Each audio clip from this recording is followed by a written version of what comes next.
Good day, everyone. Today we will conduct an interview about business process improvement in Sari-Sari store. This interview aims to learn how the store owner manages business, improve customer service, organize product, and handles inventory. We also want to understand the challenge they face and the strategies they use to make the store more successful and efficient in serving the community.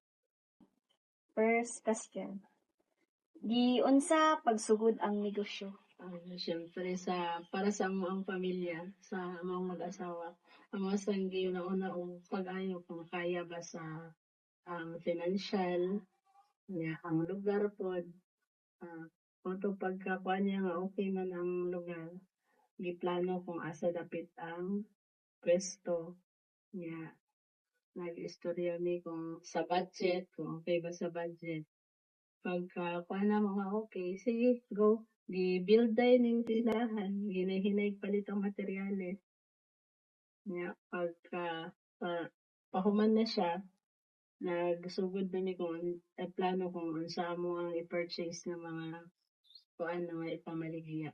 Mga palitunon nga dali ra ba sa mga kinahanglanon sa mga balay. Dali ra paliton sa mga silingan, nga di na kinahanglan mo doon maglayo. Yun saan mo plano ang adlaw nga operation? Sa gabi pa lang, siyempre tanawon niyo mo yung mga saleable na mga products. Kung unsa gay ito'y kulang, ilista na sa gabi para asayo pa lang sa buntag, pamalit na. Nanay mga palit po ang mga customer. Para dili sige pangita ang mga customer, gabi pa lang iandam. Ready na. Ilista na kung unsay wala. Ikatalong pangutana. Giunsa nimo pagdumala ang mga empleyado o katabang?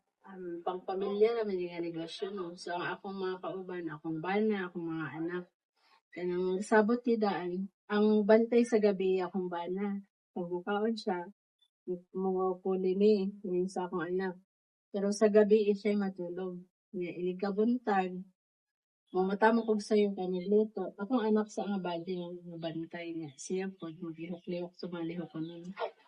Alternate. Puli-puli ba para napay mabuhat sa sulod sa balay. Ulihan po, bantay niya akong body. Lahan po siyang bantay sa tindahan. Okay. Tinabangay ba? Unsa ang pinakadakong hagit sa pagpadagan sa negosyo? Siyempre, before ka mo start na negosyo, kinahanglan siya stable. Mo dyan na siya kinahanglan na ay stable nga resources. Tapos, ang pagdumala, kinahanglan magkasinabot para, kuan ba? Ang dagan sa negosyo malinawon. Para successful. Patience, kinahanglan. Pasensya lang. Financial, pasensya.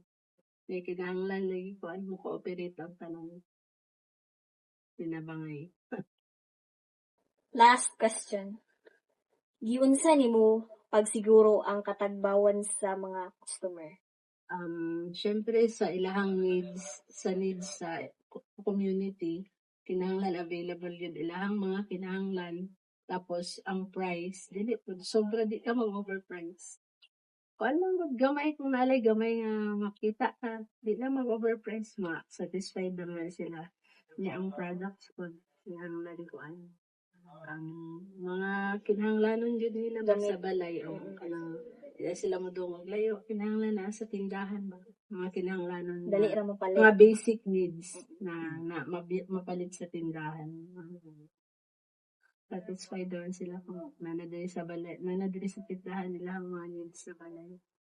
Thank you, Te, sa imong oras na gihatag sa amoa nga sugot ka nga pa-interview sa imuha sa inyong tindahan. Thank you kaayo. Okay lang. All the time.